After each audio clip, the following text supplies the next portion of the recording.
السلام عليكم ورحمة الله وبركاته. في هذا الفيديو سوف نتحدث عن فوائد البصل الأخضر. البصل الأخضر هو مصدر جيد للعناصر الغذائية المهمة لصحة الدجاج، بما في ذلك الألياف الغذائية. تساعد الألياف الغذائية على تحسين عملية الهضم لدى الدجاج. البروتين يساعد البروتين على بناء وإصلاح أنسجة الدجاج. الكربوهيدرات، توفر الكربوهيدرات الطاقة للدجاج.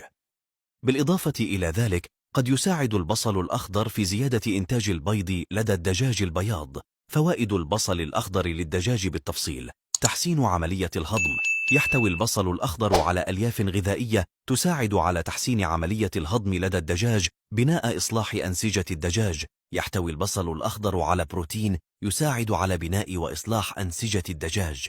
البروتين ضروري لنمو الدجاج. حماية الدجاج من الأمراض.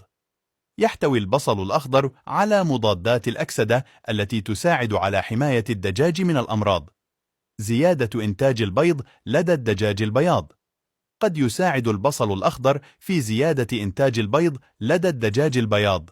نصائح لتقديم البصل الأخضر للدجاج: ابدأ بكمية صغيرة وقم بزيادة الكمية تدريجيا حتى ترى كيف يستجيب الدجاج. لا تبالغ في تقديم البصل الأخضر حيث يمكن أن يكون له تأثير. احرص على إزالة البصل الأخضر إذا تحول لونه إلى الأسود. بشكل عام، يعد البصل الأخضر إضافة صحية ومغذية